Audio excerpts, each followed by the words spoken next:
नमस्ते विद्यार्थी मित्रांनो, आज माझ्या या चॅनलमध्ये तुमचे स्वागत आहे। मी मागील भागामध्ये तुम्हाला इयत्ता तिसरीचं इंग्लिश मीडियमचे मराठी या विषयाची सराव प्रश्नपत्रिका कशी सोडवायची, त्याचे उत्तर कसे लिहायचे हे सांगितलं होतं आणि त्यातला आपला भाग राहिला होता निबंध कसा लिहायचा। तर आज मी तुम्हाला निबंध कसा लिहायचा हे सांगणार आहे। त्यामध्ये तुम्हाला आता फायनल एग्जाम मध्ये येऊ शकतं माझी आई हा निबंध। तर विद्यार्थी मित्रांनो, माझी आई म्हटलं की आपल्या मम्मी बद्दल आपल्याला सर्व काही गोष्टी लिहायच्या असतात।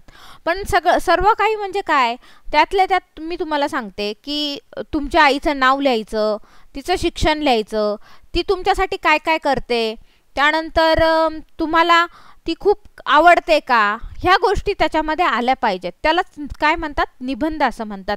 निबंध या शब्दामध्येच बंधन नसणे, आपण जे लिहितो त्याला कुठल्याही प्रकारचं बंधन नसतं, ते तुमच्या मनाने लिहायचं असतं तुम्हाला।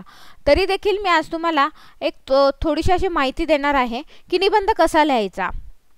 अक्षर छान काढायचं, व्यवस्थित ठिकाणी फुल स्टॉप आला पाहिजे, म्हणजेच काय, स्वल्प विराम आला पाहिजे, विरामचिन्हांची योग्य त्या ठिकाणी तुम्ही वापर करायचा आहे। तर पहा, मी तुम्हाला एक निबंध सराव म्हणून देत आहे, त्याचं नाव आहे माझी आई। ठीक आहे विद्यार्थी मित्रांनो, हां, तर पहिला आपण लिहायचं आहे, मी तुम्हाला मगाशीच सांगितलं की माझी आई यामध्ये काय पहिलं आलं पाहिजे, तुमच्या आईचं नाव आलं पाहिजे। बघा मी तुम्हाला इथे लिहून दिलेलं आहे, माझ्या आईचे नाव डॅश आहे, तिथे तुम्ही तुमच्या आईचं नाव टाकायचं आहे, तुमच्या मम्मीचं नाव टाकायचं आहे। त्यासाठी मी ती रिकामी जागा सोडलेली आहे विद्यार्थी मित्रांनो। नाहीतर मी सोडली म्हणून तुम्हीही सोडून देताल, तसं करायचं नाही। कारण इथे मी माझ्या आईचं नाव लिहिलं असतं तर तुम्ही तेच बघून कॉपी केलं असतं, म्हणून मी तिथं तुम्हाला एक रिकामी जागा सोडलेली आहे, तिथे तुम्ही तुमच्या आईचं नाव लिहायचं आहे। पुढे पाहूया आपण। तर तुम्ही कसं लिहिता, समजा माझ्या आईचं नाव संगीता आहे, योगिता आहे, बबिता आहे, म्हणजे जे काय असेल ते तुम्ही तिथे नाव लिहायचं आहे। नंतर तिथे लिहायचं आहे पुढे, ती खूप प्रेमळ आहे, वाक्य संपलंय। त्यानंतर पुढे बघा फुल स्टॉप द्यायचा आहे, ती खूप प्रेमळ आहे।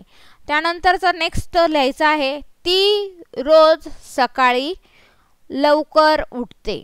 बरोबर, ती रोज तुमच्यासाठी सकाळी लवकर उठून डब्बा वगैरे बनवते की नाही, स्कूलमध्ये तुम्ही जात असता किंवा टिफिन देणं, तुम्हाला तयार करणं, हे सगळं कोण करतं, आई करत असते। म्हणून आपण तिथे लिहिले आहे, ती दररोज सकाळी लवकर उठते।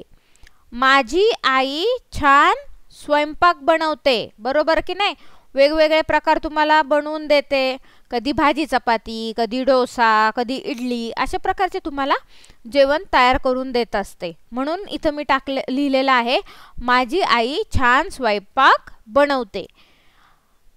नंतर फुल स्टॉप द्यायचा आहे, विसरायचं नाही। एक वाक्य संपलं, फुल स्टॉप देणार आपण। त्यानंतर पुढे आहे, ती नेहमी आनंदी असते, ती घरातील सर्वांची काळजी घेते। बरोबर की नाही, तुम्ही आजारी पडल्यावर किंवा तुम्हाला काय त्रास होत असेल तर तुमची आई तुम्हाला खाऊ पिऊ घालते, दवाखान्यामध्ये नेते, औषधं गोळ्या व्यवस्थित टायमिंगवर देते।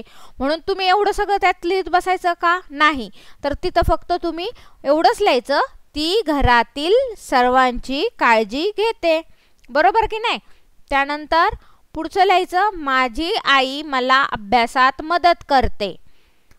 तुमची आई तुमचा अभ्यास देखील घेते की नाही, जर तुम्हाला एखाद्या प्रश्नाचं उत्तर आले नसेल किंवा एखादं गणित तुमचं चुकत असेल तर ती तुम्हाला काय करते, मदत करते, सांगते की कसं सोडवायचं ते गणित किंवा कशी करायची बेरीज वजाबाकी। म्हणून हे सगळं लिहित नाही बसायचं, माझी आई मला वजाबाकी शिकवते, बेरीज शिकवते, असं लिहायचं नाही।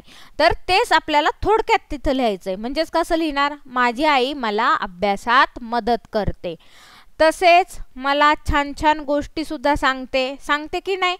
त्यामुळं काय होतं, माझ्या मनावर चांगले संस्कार होतात। म्हणून तिथं मी काय लिहिलंय, फक्त बघा मुलांनो, की माझी आई छान छान गोष्टी सांगते, माझ्यावर चांगले संस्कार करते, म्हणूनच मला माझी आई खूप खूप आवडते. आलं लक्षात?